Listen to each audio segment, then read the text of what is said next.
মধ্যপ্রাচ্যে যুদ্ধের দামামা, আগ্রাসী বিশ্ব পরিস্থিতির বিপরীতে বাংলাদেশ সরকারের প্রস্তুতি। শুনলেন নিউজ এক্সপ্রেস ট্রেন্ডিং বাজে শিরোনাম। এবারে বিস্তারিত, সাথে আছি আমি মাহমুদ আবদুল্লাহ। সরকার গঠনের পক্ষকালও পেরোয়নি, এর মধ্যেই বিশ্ব রাজনীতির এক বিস্ফোরক বাস্তবতার মুখোমুখি বাংলাদেশ। যুক্তরাষ্ট্র ও ইসরায়েলের যৌথ হামলায় ইরানের সর্বোচ্চ নেতা আয়াতুল্লাহ আলী খামেনির নিহত হওয়ার ঘটনাকে ঘিরে মধ্যপ্রাচ্যে যে অস্থিরতা তৈরি হয়েছে তা শুধু আঞ্চলিক নয়, বৈশ্বিক প্রভাব ফেলতে পারে। আন্তর্জাতিক আইন, জাতিসংঘের ভূমিকা এবং শক্তিধর রাষ্ট্রগুলোর জবাবদিহি সবকিছু নতুন করে প্রশ্নের মুখে। হামলার ধরন ও লক্ষ্যবস্তু নিয়ে বিতর্ক তীব্র।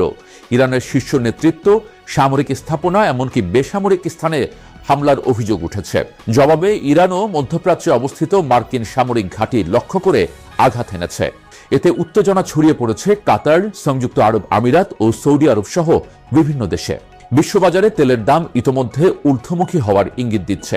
দীর্ঘমেয়াদী সংঘাত হলে জ্বালানি ও বাণিজ্য খাতে এর প্রভাব সুদূর প্রসারী হবে। আন্তর্জাতিক প্রতিক্রিয়া লক্ষণীয়ভাবে বিভক্ত। জাতিসংঘের নীরবতা প্রশ্ন তুলছে এর কার্যকারিতা নিয়ে। রাশিয়া ও চীন সরব হলেও পশ্চিমা বিশ্বের বড় অংশ সরাসরি নিন্দা থেকে বিরত।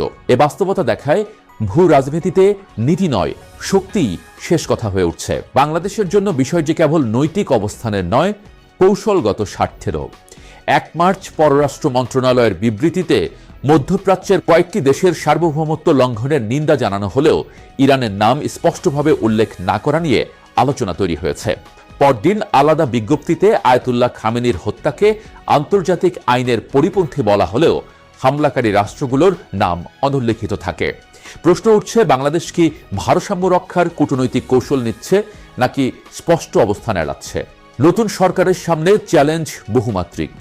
মধ্যপ্রাচ্যে কর্মরত লাখো বাংলাদেশির নিরাপত্তা, রেমিটেন্স প্রবাহ এবং জ্বালানি আমদানির স্থিতি এখন অগ্রাধিকার পাওয়া উচিত।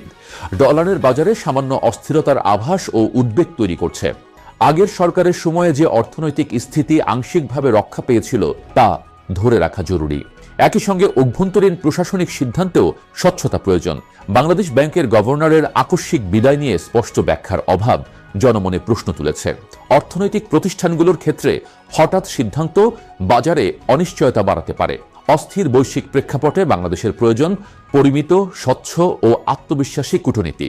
শক্তির রাজনীতির ভিড়ে নিজের স্বার্থ সুরক্ষিত রাখাই এখন সরকারের প্রথম পরীক্ষা। আজ এই পর্যন্তই, আবারও দেখা হবে নতুন কোনো বিষয় নিয়ে। সে পর্যন্ত ভালো থাকুন সবাই।